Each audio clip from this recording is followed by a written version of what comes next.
Well, good evening, everyone. It's your old coffin dodger back here again. I hope you're not rolling your eyes.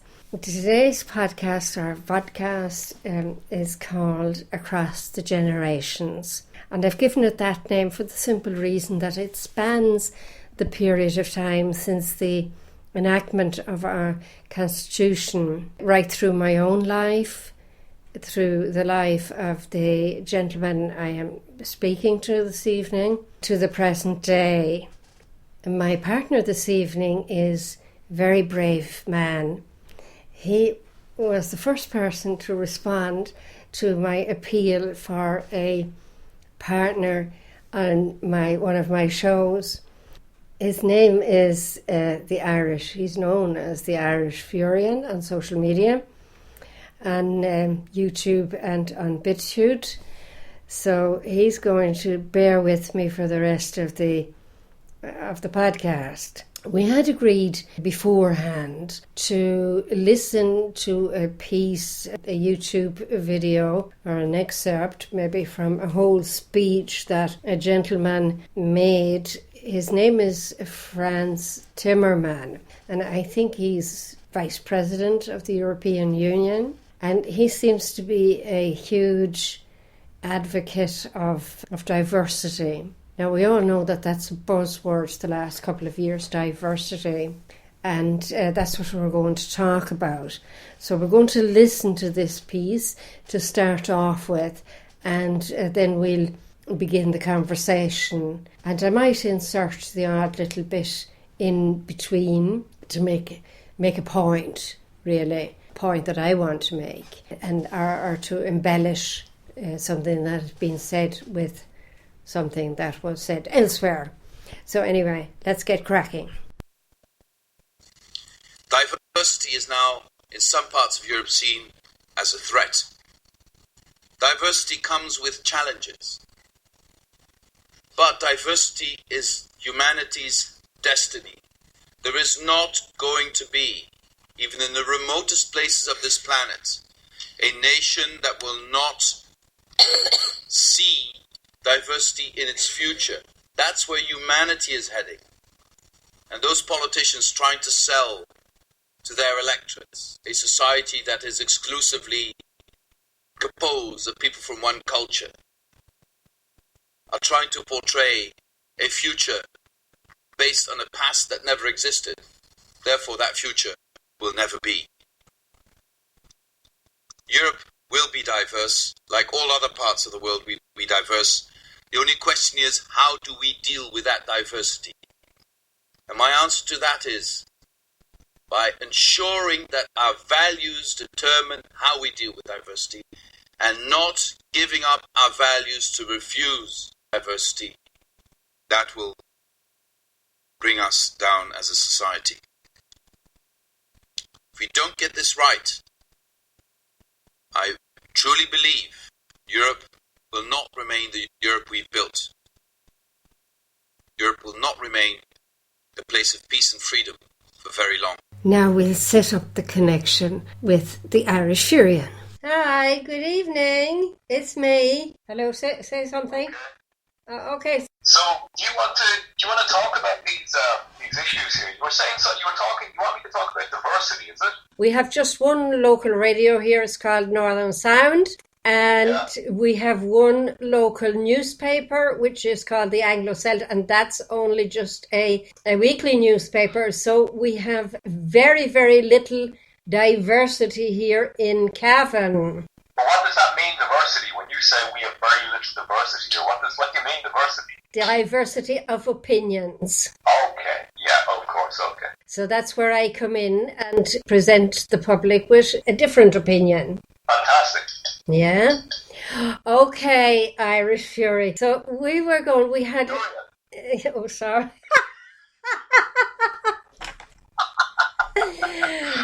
Come on then, Noreen, get with the program. So okay, now Irish Furyan, we had a little conversation there yesterday evening, and we were going to look at a couple of issues. One of them was a statement or a speech that one fella made of Franz Timmerman a couple of years back. Did you listen to it in the meantime, or did you know about it already? I've heard that before, of course, yeah. Yes, and what's your opinion on that statement of his there about diversity? Well, that was a worldwide push by political leaders and media to put forward this idea of diversity. There was never any socially held idea of diversity as in diversity of peoples within one geographical location. That was never a hand or an issue up until all of these world leaders started to actually forward this idea of ethnic, racial, and multicultural diversity within each individual geographical location. And diversity, that kind of diversity, is a weapon. It is basically a weapon to destroy ethnic homogeneity in Western countries and countries of your peoples of European descent and Ireland. That's very interesting that you should say that, because I was looking earlier on. I remembered that I do forensic science when I get time, and I did a course a couple of years ago on forensic anthropology, how to define where a person originates when you find their dead body somewhere. So yeah, so it's about denying the dead, and they are actually in the process of excluding the expression Caucasian. Right, well, that's a worrying trend. Well, they're trying to. That seems to be the idea. The current issue is to actually do away with Caucasians, people of Caucasian races, ethnicities, descent in their homeland currently. So the whole idea, without anybody listening to this, they may turn off straight away now here because they think that's a crazy, fantastic idea. Well, it's not really when you actually understand the facts about what is going on. So in terms of the idea of diversity, like there is I think he was a sociologist called Robert Putnam. And Robert Putnam was a guy who traditionally came from the traditional left, politics and social ideas, that kind of thing. He was a guy coming from the traditional left, not progressive liberal left, but that is there now, traditionally left. And so he actually set out to show that multiculturalism, the idea of multiculture, was a beneficial thing. And he actually started out to write the thesis and to do studies to find out and show people that it wasn't a bad thing. And Robert Putnam went and he did this. And this is all available online. After his studies and after his research, he found that there were no positive benefits to multiculturalism at all. And that, in fact, it was quite the opposite. He was so dismayed by his findings. He was so dismayed that he sat on his findings for a period of 5 years. And only after 5 years did he decide to actually release what he had discovered and researched. You see, here's the thing, right? There's only one predictor. They found people who study human beings and human condition and sociology and tribes and civilizations and human behavior.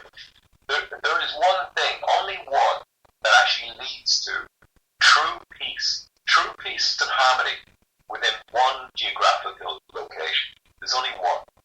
And here it is. I'm going to tell you now what it is. Yeah. It's ethnic homogeneity. That's it. There's only one, ethnic homogeneity, where everybody is in some way distantly related through race or ethnicity in one geographical location. So the one future predictor for harmony and contentment and peace in one geographical location is ethnic homogeneity. Now, knowing that is science, knowing that is proper done research, and we know that and we understand that, now apply why are they talking about it all the time about diversity? Diversity, inclusivity, equity. Diversity, inclusivity, and equity. The three, what I term as the three horsemen of the socially engineered society. So basically, diversity has one goal, and that's to break down ethnic homogeneity of the people. That's its goal. That is one goal. We have before us the opportunity to forge for ourselves and for future generations a new world order. To make sure that, say, we'll talk in terms of the Irish people, okay, Ireland. If you successfully break down the ethnic homogenous peoples of Ireland who are Irish. Now, I know there's an awful lot of people that go on, but they kind of try to break down Irish identity anyway by saying what's an Irish person. Anyway, sure, we all Vikings, Celts, Normans, Bretons, blah, blah, blah, blah, blah, blah, blah. Now, my argument to that is that every race has different racial ancestors that leads to who they are in the current timeline, in that current moment in time. We're not interdimensional beings. We don't live across history. We live here and we live now. That's who's alive, right here, right now. And the Irish who are here, right now, their genetic admixture are made up of Vikings, Celts, Normans, Milesians. All of these people pass through, and even the English, all the way passed through history, okay? That's who the Irish are. You can say the same thing about the people in the Congo. Their genetic admixture, they have different tribes that went back through history, that went to make them up. So to say there's no such thing as an Irish person who were made up of all these different invasions, genetic admixtures through time, is an absolute load of malarkey, because the thing is, it's who we are here and now. And right now, Ireland is being flooded with hundreds of thousands of people from all over the world by our unelected Taoiseach, which is the Irish for Prime Minister. And he's basically working as a puppet for the globalist elites to actually make sure that the Irish, the homogenous Irish, the majority of the people in Ireland are not Irish, ethnically Irish. They want to break that down. Now, why do they want to break that down? That's the question. When we are successful, and we will be, we have a real chance at this new world order, an order in which a credible United Nations can use its peacekeeping role to fulfill the promise and vision of the UN's founders. That was George Bush Sr. Now you tell me. Here's the reason. Here's at least one of them, okay? You want to talk in terms of how do you rule the people from the outside? How do you get control of their lives? How do you get control of their future? How do you get control of their interests? Well, it's quite simple. What you do is you make sure there isn't one group in that particular geographical location that has the power to make laws for themselves. It's very simple. Once you break down their power and control through the use of democracy, which is majority rule in representation, once you break that down, once the Irish become less than 50%, they will no longer, we the Irish, the native people, will no longer be able to make laws for ourselves. That's the reason for the flooding in of all of these hundreds of thousands of people from all over the world. They're all flags planted by the United Nations and the European Union to make sure that Ireland isn't an ethnically homogenous country. La forza vivificante della sua luce ti incoraggia ad impegnarti nell'edificazione di un nuovo ordine mondiale fondato su giusti rapporti etici ed economici. So, with what purpose, apart from, wanting to rule us from the outside, what purpose has that? Well, that's it. That's the main purpose. Is basically so that they, like at the moment, right? we were very solid as an identity, as a people. We were very solid up until Catholicism was done away with in this country, and that in the majority. Okay, it's still a Catholic country to some degree, but when we were Irish and Catholic, and when we had moral values, we couldn't be attacked. We had an armour. Now, to people looking back at it, they think it was a very dark time, and there's all this kind of idea that it was a dark time, that there's too many priests and the church had too much power. And all of that is true to a greater extent than a lesser. But here's the thing.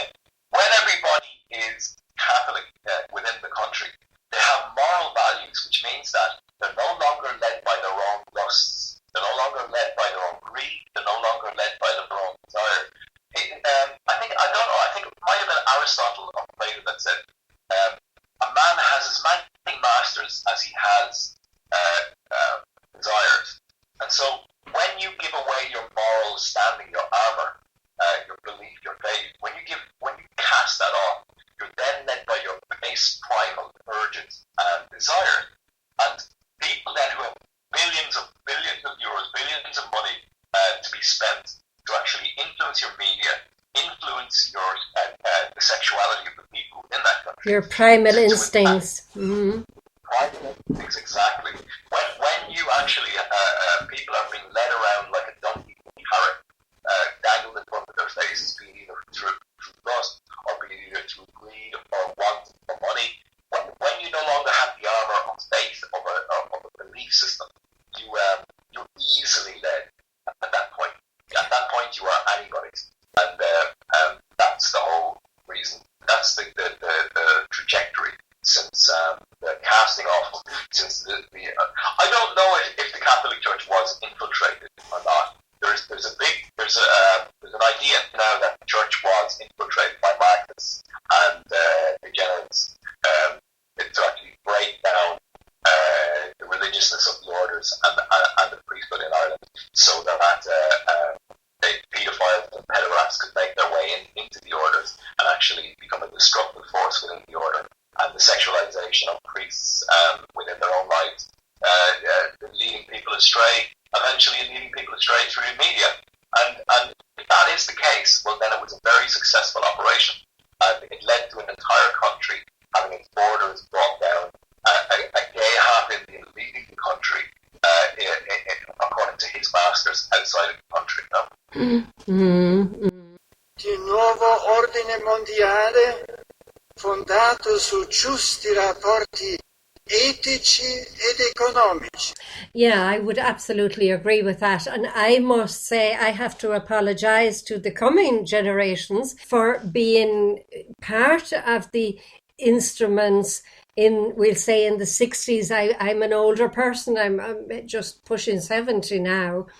And I was one of we'll say, the victims of this indoctrination that was going on in the 60s and 70s. There's it's twofold, really. One of them was that I was kind of subverted. I was taken away from the church, ideologically speaking. Was living the life of Riley, we'll say, and but it didn't bring me to a good place in my life. So thankfully, I did get the turnabout there. But this kind of generation, we are responsible. We became teachers, we became doctors, we became university professors, and we handed on that ideology to the next generation.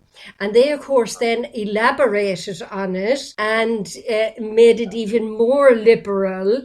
So this is where we are today, where most of our Yeah, but it's not your fault. It's not solely your fault. It is and it isn't. Like, it's all our fault. We're all accountable for ourselves. But the thing about it is that you have to understand, like, there's a whole machination, there was entire think tanks.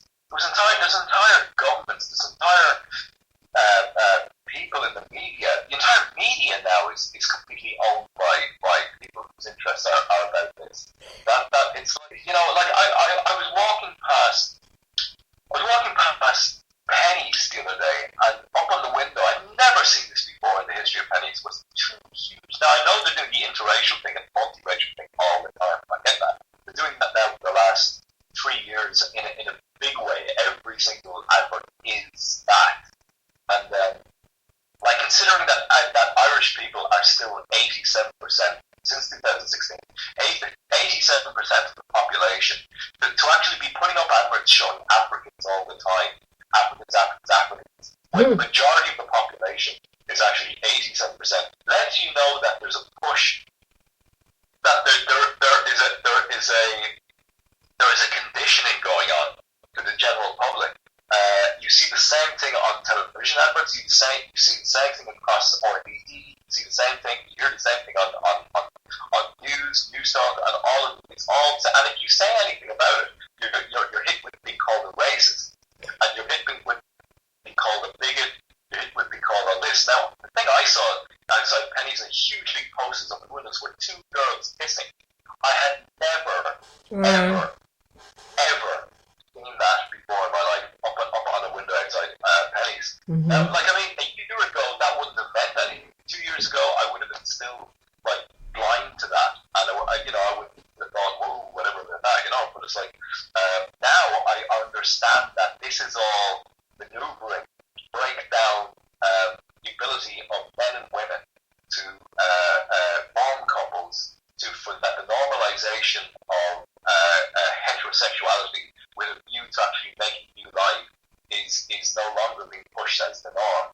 Now, when you know that, you know that your culture is being subverted and your culture is being inverted in order to actually stop the reproduction of your people. Yeah, and I can totally agree with you. I brought home an Aldi brochure there the other day. I do call it the Aldi Bible because it's the one thing that's read here from cover to cover every week. And what I was pointing out to my husband, I said, will you look at this? There are two couples in it. They're selling all this fitness stuff now, and what do you call them, kettlebells and sandbag trainers and all these kind of things. And two pictures struck me straight away. It is a dark-skinned man. He's standing up and he's holding up these kettlebells up over his head, and the white woman, the Irish woman, she's kind of more or less sitting down and she's just lifting a tiny one of these. So psychologically speaking, what that picture is telling us, and it's speaking to my subconscious and it's speaking to your subconscious, is that these new residents are coming to our country. They're going to marry your sons and daughters, and they're going to be the dominant sex. They're going to be the dominant gender in the marriage or in the partnership, right? And the next, sorry?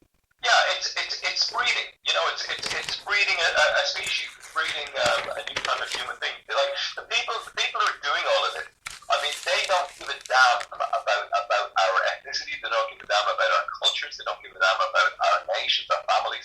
What they want is cattle, and basically the cattle have to be.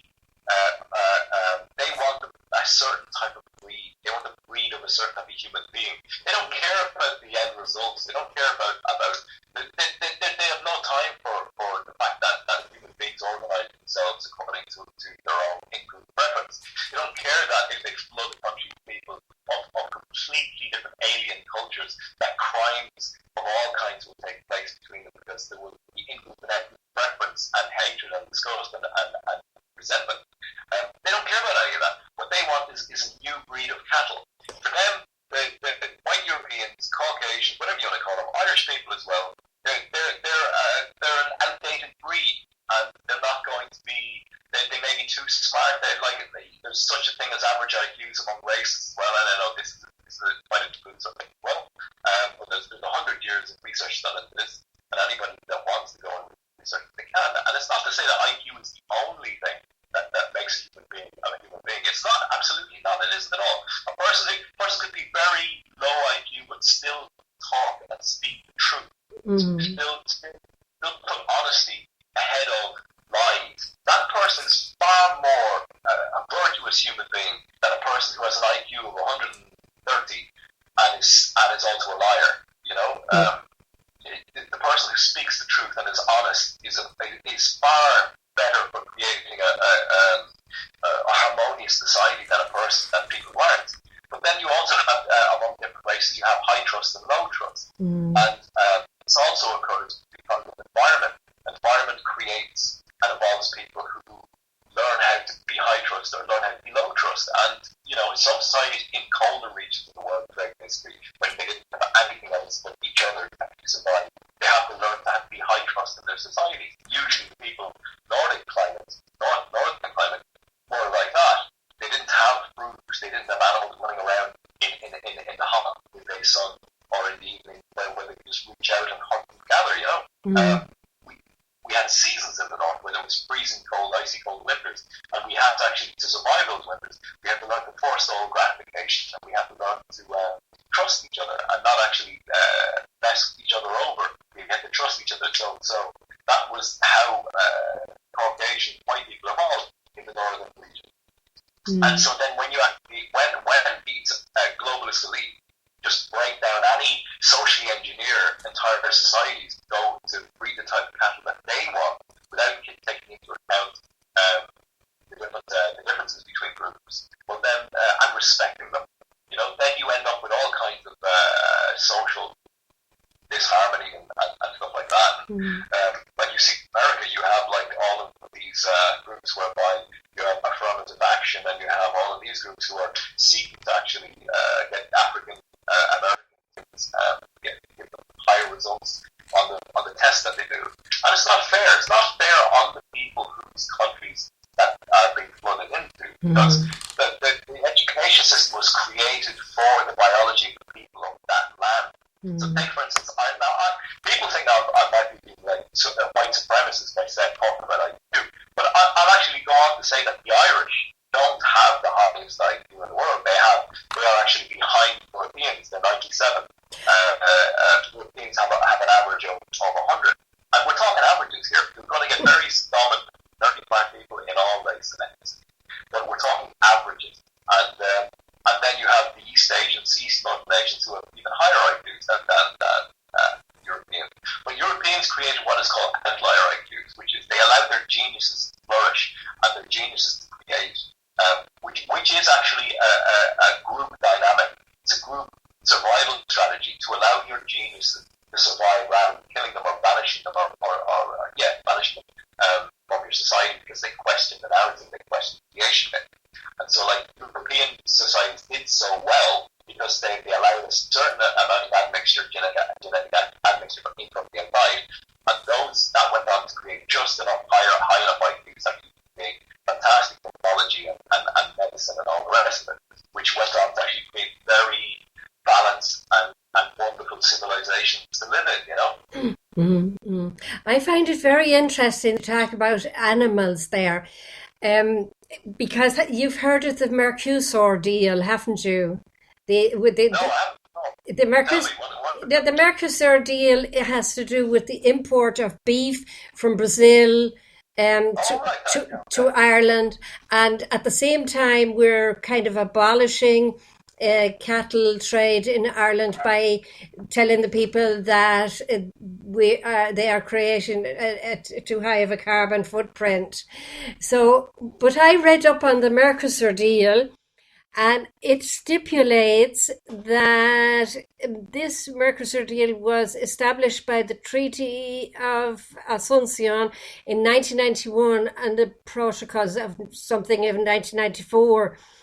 So on the 28th of June 2019, the European Union and Mercosur member countries, Argentina, Brazil, Paraguay and Uruguay, concluded long-standing negotiations on a landmark trade agreement. And it says here that enables free trade and the fluid movement of goods, people and currency. Okay, so is that anything like the Global Compact for Migration, though? It could well be, but this Mercosur Deal concentrates on it was never spoken about that people were involved. It was all about... How do you spell that deal? How is that spelled? Mercosur. It was all in the news there a couple of months ago. It kind of bridged the gap to other topics that we're currently facing. But it is to enable the free trade and the fluid movement of goods, people and currency. And these are all kind of, this is in the middle of a deal, more or less like the... Yeah, it's exactly what you're saying.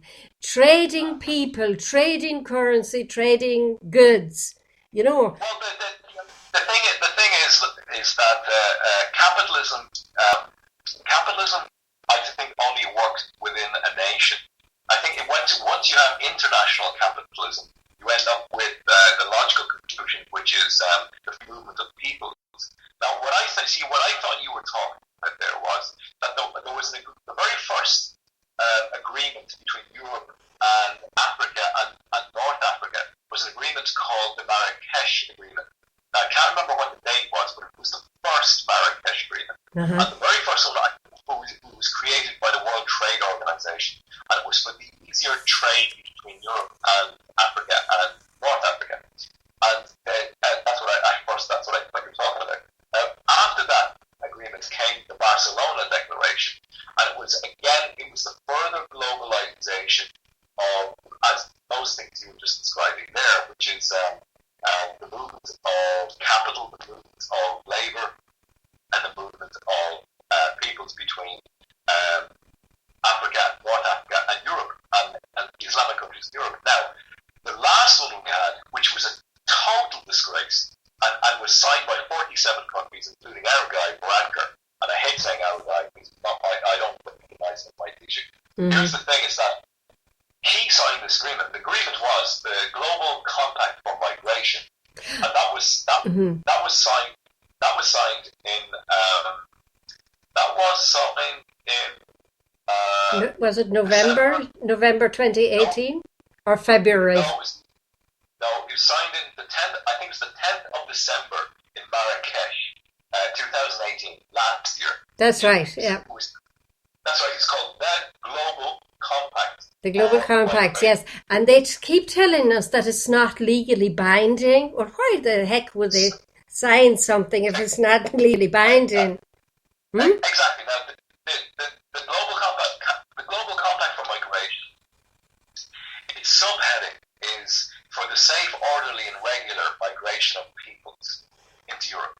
And basically, you have to read this thing to believe it, because it's all about giving rights, which, by the way, are a God-given thing, not man-made. They're a God-given thing. Rights are given by God; they're not given by man. And the rights in this thing are all about the rights of people to migrate from developing countries and third world countries into Europe, North America, and Ireland. And if you saw it, I'd say to anybody, just go online and download the PDF. And it says the Global Compact for Migration. Download and read it. And every single line is about giving migrants rights.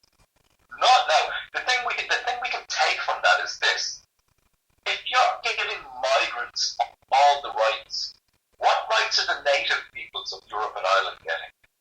This Compact for Migration says we have to advertise our resources, our school resources, our education system, our housing, our job opportunities to all of the developing nations, Africa, North Africa, the Middle East, India, wherever.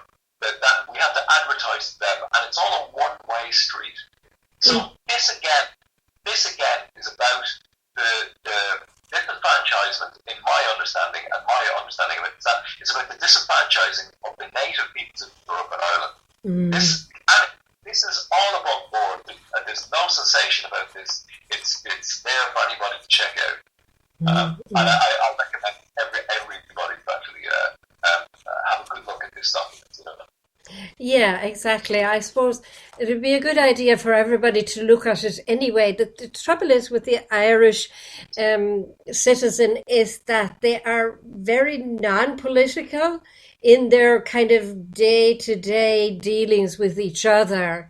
You know, it's all about the weather, basically, and you might, and about other people and about the news in the parish and that kind of thing. But once you get kind of into a political mood, people back off because they're not used to, the Irish in particular, God help them, they're not used to discussing politics amongst each other. Do you know what I mean?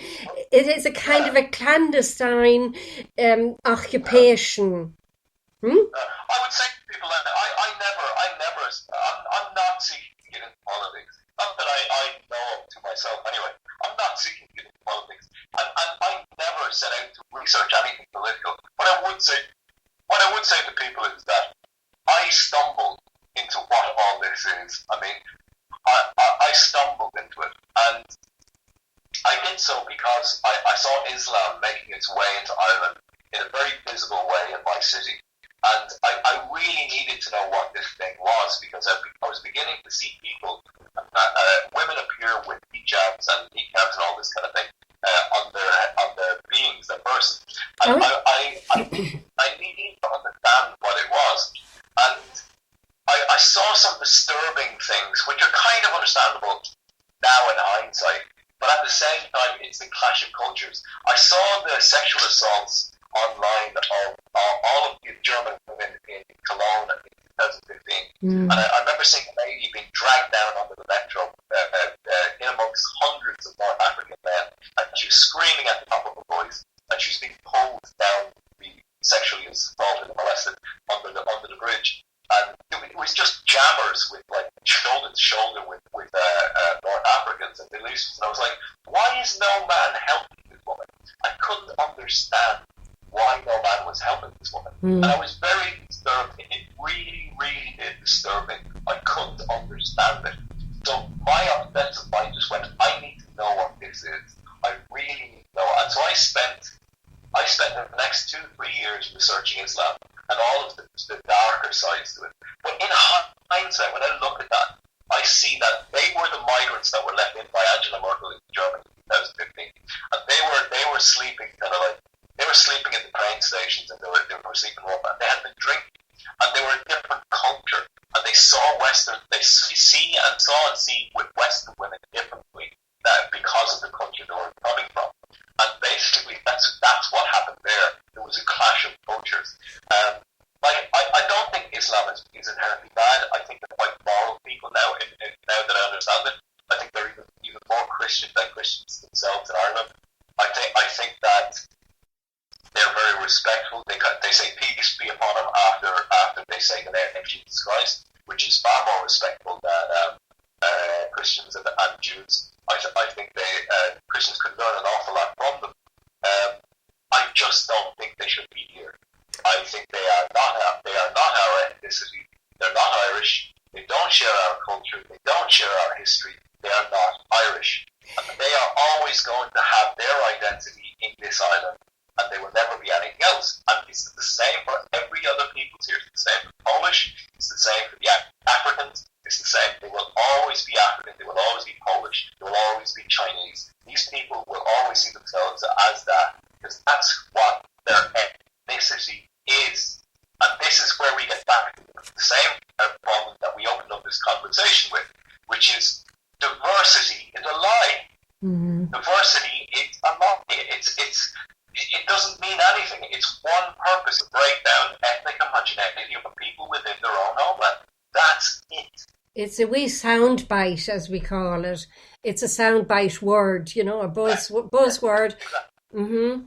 Like the same as the sound bite "trust women" kind of swayed the whole nation into signing away the rights of the child in the Constitution.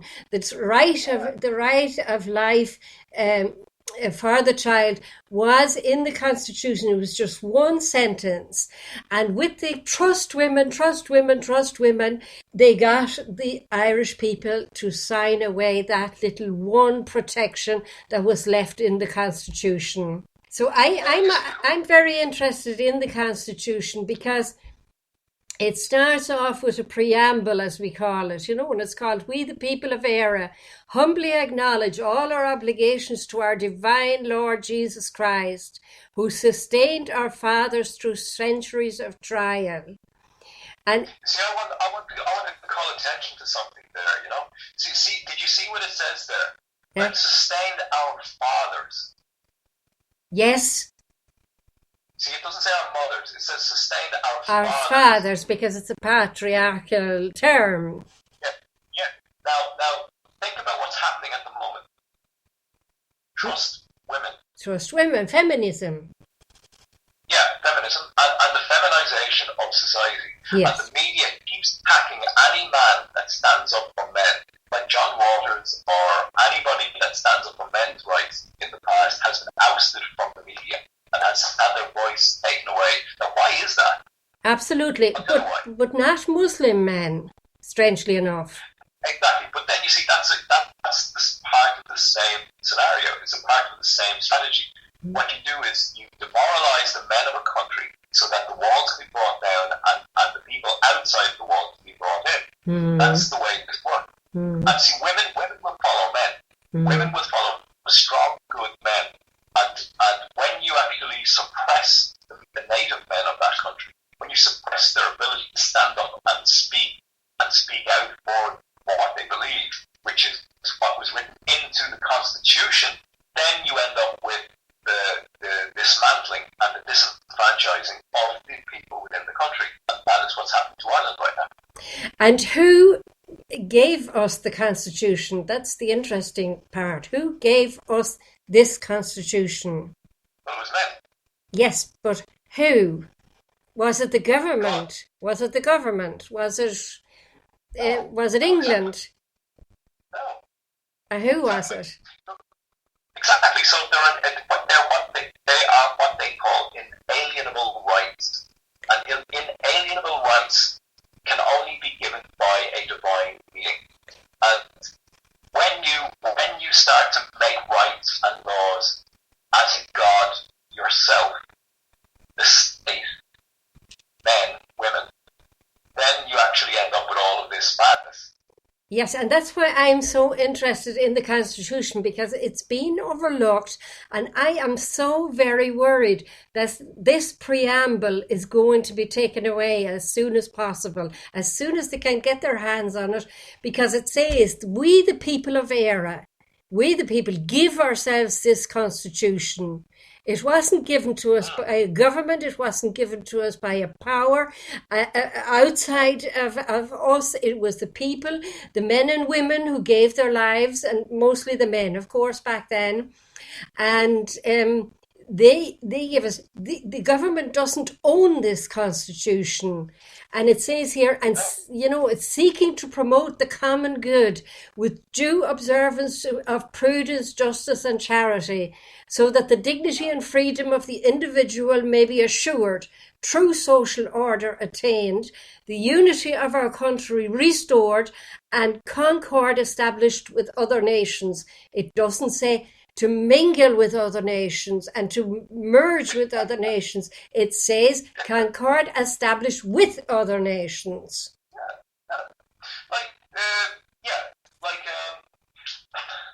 You see, it's a whole subversion of our society that's happened. Yeah, we're coming at it from different angles. You know, you come from one angle, I come from another angle, and I think we're very much in agreement on a lot of this. I think we both. I'm not disagreeing with you at all, or I'm not. Yeah, I'm not. I don't even see myself coming from another angle. I mean, I see that like it was men that wrote. I don't mean to hammer this home, and I don't mean to be in any way misogynist or putting women down. But the thing is that when you take away the strength, the very will, when the man is no longer the head of the household, or he's not seen that way, you end up with an entire subversion of society. You end up with nobody knowing who they are, what roles they're supposed to play, and you end up with women becoming men becoming women, and children becoming adults, and boys becoming girls becoming boys, and parent one, parent two, and you end up with all of this insanity because there is a subversion of the natural order. There is a natural order to life. yes, And when you subvert that natural order, you end up with no country. yeah, you end up sick. And it is a sick society, yeah, absolutely. And I'm very worried. that with Varadkar in power at the moment, that he's just going to bring everywhere else, the rest of the world here, which he already is, and that somebody else is going to go from another country is going to go. We're going to do it this way then, you know. And do you think that there is any chance of us turning this around, this development of... Yeah, I mean, Irish men have the stand up and stop being cowed, learn to be like their ancestors, their fathers, strong, good, assertive, protective, forward thinking, and actually, I don't know whether they want Christianity back or not, but they're going to have to get some kind of moral compass. They're going to have to get some kind of moral order, because without it, you have no armor. Without it, you have no armor to discern what is bad, what is good. A woman does not want a husband that watches pornography when she's out of the house. She doesn't want that. She doesn't want the man that won't stand up for her or stand up for the children when they're teaching about preschool masturbation in curriculum and sent down by the United Nations into schools in Ireland. Like, a woman wants a strong man that will say the truth and that will actually protect her and protect the children.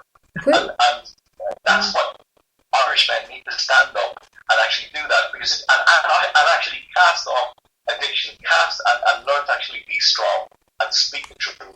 And I know I sound like somebody who's naive at the moment, but believe me, I'm not. I understand the addictions, the problems, the trauma that Ireland has been through over the last couple of decades. And the reason all these foreigners are coming in is because Irish men are not standing up for their own people. And they're not standing up and saying, this is our country, our ancestors passed this on. This gay half-Indian does not speak for us. He is subverted and inverted. That is not the norm. No children will come out of that. The Irish population demographic is now at 1.7, which is below replacement rate, which is 2.1. And now with abortion, you could say it's down to 1.6. At 1.6, there is no coming back. That's when a population implodes. So we need a cultural, spiritual renaissance of thinking in this country. We need the men to fight. We need the men to stand up for what is right and fight. Because if they don't, what's happening right now is you're just going to see young Irish women choosing Moroccan men who are walking into the country, Pakistani men who are walking into the country.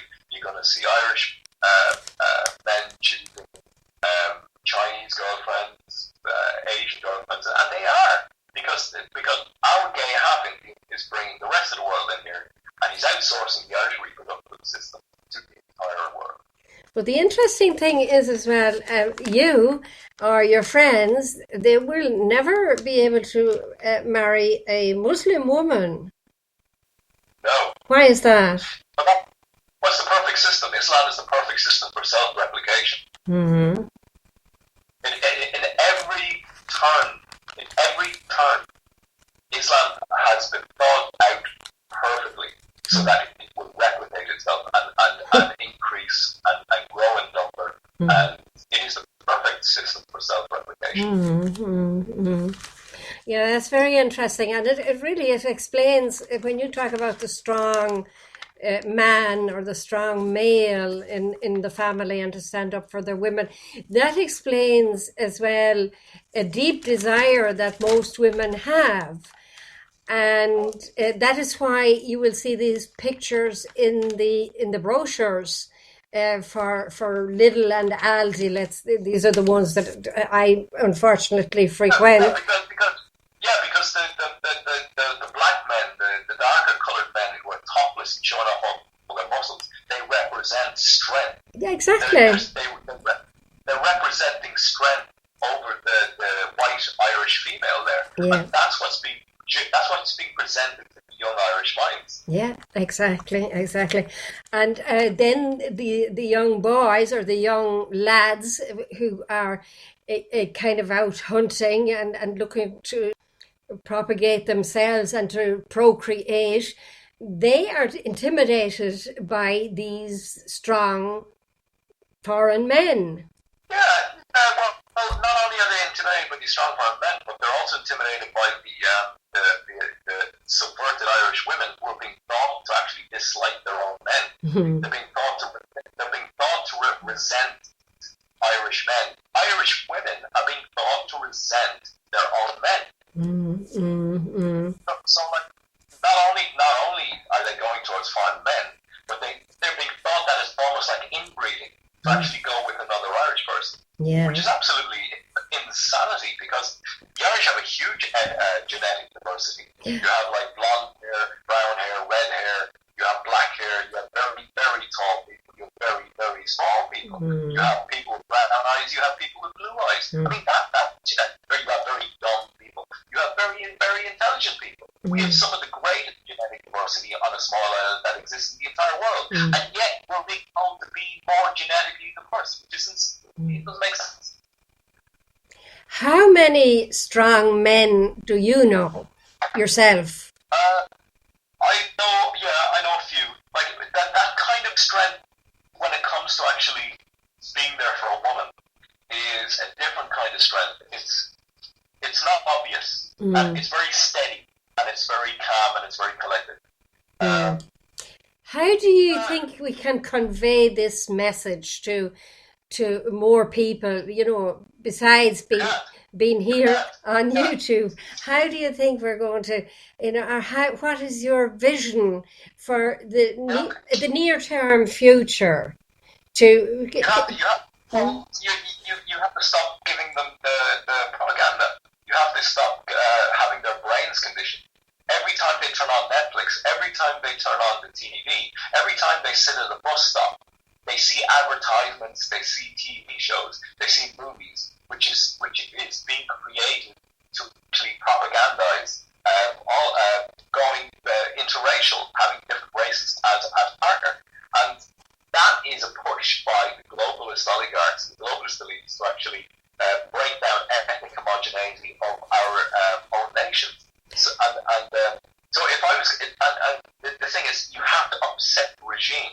In order for that to end, you have to have people who don't think like that. You have to have people who believe in nationhood. You have to have people who believe in ancestry, the wealth and virtuousness of your ancestors. You have to have those people in control of the media, those people in control of politics. But they're not. Right now, it's the complete opposite. You have globalists, you have traitors to their nations in charge of politics and in charge of media. Mm-hmm. Yeah. The thing is, how do we get them out? What's the first step? I think the first step is what we're doing right now is, you know, making as much noise as we can, and waking people up is the common term for what's going on. A lot of us needed to be wakened up. I needed to be wakened up. I thought, you know, multiculturalism was great, but then again, I saw what was going on in Germany, that we had whole parallel societies, you know, in Berlin and in Hamburg. There's whole regions there are... they don't lose who they are. That's the thing, is that when they enter the country, they just group together and they create bigger and bigger and bigger societies until they become an entire nation. Did they crush the indigenous people? Yeah, so what we need to do is just to wake people up as we go along. You know, if we wake one person up today or tomorrow, well, that's a good thing. You know, it seems it's very tiresome at times. You know, sometimes I just think I'd like to sit back and to heck with it. I'm not going to be here that much longer anyway. So why should I care? But I do care, you know, it's in my nature to care, and I do care what's going on, yeah. I just want to say, I have one other thing written down here, and it's a wake-up point I want to give to people, and it's about culture, and it's about multiculturalism, and it's about culture, and how multiculturalism, interculture, multiculture, is actually the very contradiction of culture. And I want to explain that. I won't take too long. So, yeah, that's fine. Basically, so what is a culture? A culture is a defined way of viewing the world, being in the world, and agreeing on how to navigate the world by within a nation. That's what countries and nations are for. Yes. It's for grouping together a group of people and having an agreed upon way of seeing the world. Therein is a culture. Now, let's talk about multiculturalism. But it has to do. Sorry, can I just stop you there? Has it not to do with language, religion, and what do you call it? Practices like dance and. Well, I would say dance and music are the cosmetic aspect of a culture. Definitely, a language is definitely one of the strongest expressions of how people see the world. But I would argue that the Irish people, even though they don't speak their native language, that they had, especially my generation, up to my generation, before this, the current generation, they're all conditioned by TV and movies, and that then is a culture that has been ingrained into them. But me growing up, and especially my mother and father's generation, would be our English language would not be English as spoken by the English. Our English language would be English as spoken by the Irish. So what I mean by that is that it's a direct carryover of the Irish language into English. And so that's culture. That is culture. Exactly, yeah. So but that's not what I'm trying to say. The main point I'm trying to give here is that interculture, multiculturalism is a contradiction of culture. You can't have different cultures in the same one geographical location. That contradicts the idea of what a culture is. And definitely not equal. They cannot be equal. Well, whatever equality doesn't exist in nature anyway. There's no such thing as equality. That's a Marxist idea. Yeah, but that's what isn't that what they're talking about? That we're all the same. That our that's cultural Marxism. It is. Equality is an idea. It doesn't exist in nature. You tell me two things in nature which are exactly the same. Exactly. There's nothing that it doesn't. So the point I'm making here is that interculture, multiculturalism is a contradiction. It's a contradiction of the very idea of a culture. It's a dream. You can't. It's a utopia, exactly. It doesn't exist. Like it's as you said there.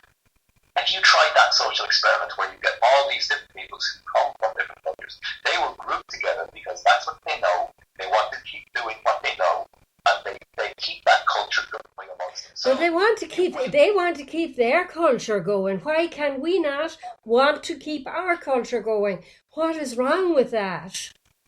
Nothing. And there's a very good point. I heard this said once recently, and I think it's fantastic. I think it's a very good statement, and it's basically that when minorities advocate for their rights and for their rights within a country, it's seen as progressive and it's seen as great and it's seen as fantastic. When minorities do that, but when the natives do it, it's seen as racism and it's seen as bigotry, and it's seen as so. When you do the exact same thing as the people coming into your country, when you advocate for your own people and you advocate for your own culture, as you said there, it's the people who would attack that would say that you're being a bigot, a racist, a homophobe, blah blah blah blah blah blah, and all. But when minorities advocate for their cultures, it's like, oh no, that's fantastic. They have a right to the culture. Yeah, what I find really interesting as well is that we have all these different cultures, refugees, migrants, whatever you would like to call them. They're called something different every day. Chancers. Sorry? Chancers. The chancers. 90% of the people coming into Western countries are economic migrants. They're chancers. Yeah, but our radio presenters, our TV presenters, our politicians, they present them as whatever they choose to name them at the time. They call them migrants one day, they call them refugees the next day. But what I find so interesting is if you're a refugee and you come with a group of people here to this country, and it's a safe country because they've told you how safe it is, and you're leaving a culture of oppression, you're leaving a culture of I don't know what. What are you clicking there? Stop that clicking. Oh, okay, sorry. Because that comes out, you see, that comes out terribly on the radio. Yeah, but they leave this situation. They flee from it. They leave everything behind except their smartphones and their passports. They leave and their And the brand new Nike runners. and the chargers. They don't even forget the chargers. The phones are always charged as well. And the lovely pristine brand new baseball caps and winter jackets. Exactly. Yeah. Well, of course, they could be getting those along the way, but they leave this war-torn country in exchange for a safe haven, and at the same time, they do not seem to recognize that the culture that they grew up in germinated. That's where the oppression germinated and grew. I mean, why do they not want to change things to our way of life? Because they're not refugees, they're not asylum seekers. They're people who are being paid to come here. Yeah, they're people who are being advertised to come here. These people are being given bank cards, and the bank card is passed around amongst them, and there's thousands of euros put on the bank card. Like it's the globalist elites like Joe Soros and his foundation Open Society. Really, have you seen that actually happen? Do you know that for sure about the bank cards that's passed around? Yeah. Or is I've seen it here locally. Yeah. Okay. Okay. Like at coffee shops. I mean, I had the person behind the coffee shop counter tell me they all use the same bank card. Oh my goodness, yeah, but that's what really baffles me is, you know, that they flee this terrible situation. But this is the story. You see, this is the story we're being sold. You know, so we need people to ask these questions, like we are asking ourselves these questions. I mean, there's people. Hopefully there'll be a few people listening to this that you know never even questioned what they're being told. I mean, I told you at the beginning, we have one radio station which most people listen to from early morning to late at night, and the one weekly newspaper. And for them, that is gospel truth, what's in, what they're being presented with. I've had the same. I mean, I've had huge, big blow-ups and arguments with my landlord because he's. And I know it's because he listens to the news and he just watches the news on the TV, and he listens to the news, and basically then he listens to his daughter, who is she doesn't question anything. She goes along with it as well, and it's like, you know, she's never like the difference between men and women is women are more likely to be offended, are more likely to turn their heads away when there's information. It's not all women. I'm not saying all. I'm saying averages. I'm always talking in terms of averages. Differences between men and women. Equality. We're not equal. We're different. There's a difference. Of course we are. Yeah, women are totally emotionally wired. You know, women and men are the more rational beings. You know, that's why you have. Sorry. Isn't that beautiful? If left to their own devices and not used through social engineering, isn't that beautiful? Absolutely. That nature designed it so that we can actually survive. Absolutely, and that's the perfect combination for families. That you have the father is the rational, the mother is the emotional. So therefore, the mother doesn't smack as much, because you're not supposed to smack now at all, but. You know, if a mother smacks, it hurts a lot more, because the mother is genetically, she is spiritually understood as the softer, nurturing. That's what she is. And the male is the hunter and gatherer. He always was and always will be. It's because he's in. And also too, like, it was men that protected the boundary. Yes. Men that protected the outside of the encampment. Yeah. Women were to be protected and kept safe in the encampment. And what's happening in culture now, what's happening in media, is all of this is being turned on its head. Women are are now these fantastic warriors with swords and can kill and kick and punch around men 3 times their own body weight. And it's the subversion of reality. It's the inversion. Like I was going down the street today and I saw 2 little girls with glowing lightsabers. You know, like in Star Wars, like the laser sword. Oh yes, yes. There were 2 6-year-old girls holding these lightsabers, and I was like, what? Because the main characters now that are being pushed as the real active characters on Star Wars are the women.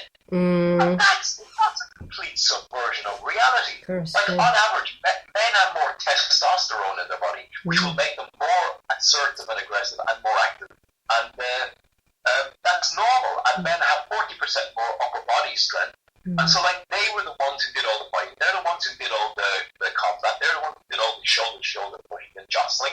And it's like, now what we have is movies who are all being subverted to try and subvert the relationship and the nature of the roles of the sexes and the genders, you know?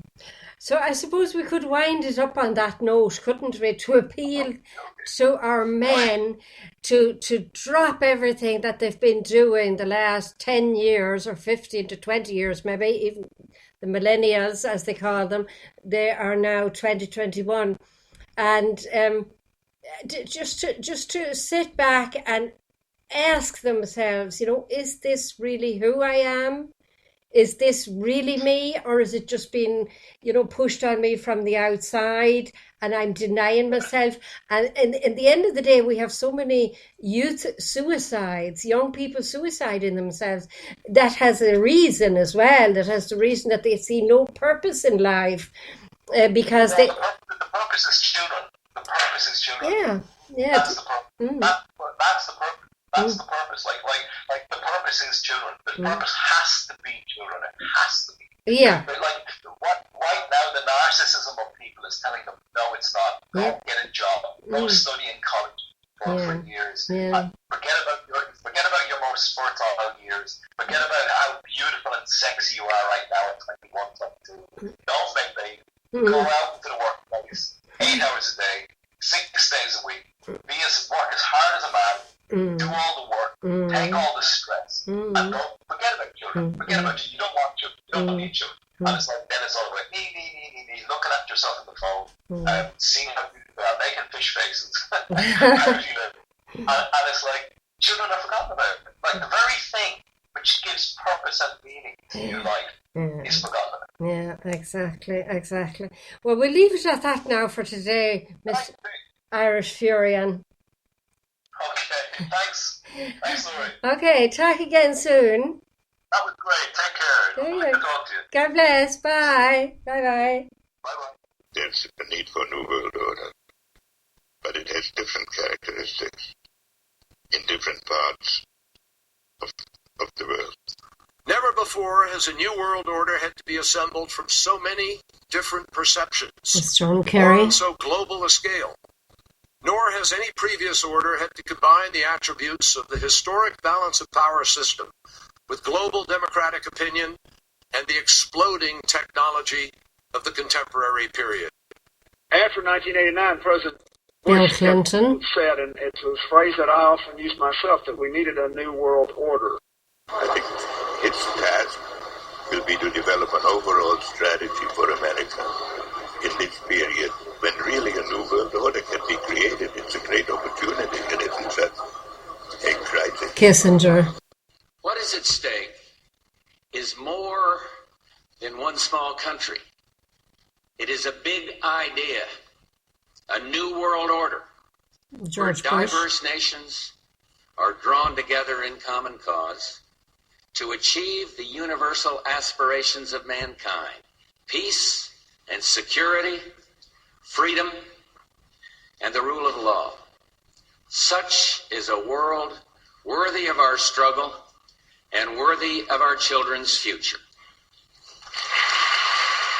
Many liberal organizations, including the United Nations, are pursuing the development of a one-world religious organization. Today, on the United Nations' 55th anniversary, CBN News reporter Wendy Griffith takes a look at what's behind this push for a global religious voice. This was 2012. I have come here to pay homage to Mahatma Gandhi, hero of humanity. Mahatma Gandhi taught that if all men and women, whatever the differences between them, cling to the truth with respect for the unique dignity of every human being, a new world order, a civilization of love can be achieved. And I strongly believe India will be a central actor in the new world order. Wow, that's interesting. I'm not really sure who said that. I was gathering quotes about the New World Order on YouTube, and this one came up. And it's only now that the Indian Taoiseach has been mentioned so often in this podcast that I realise the significance of that statement. India will play a huge role in the New World Order.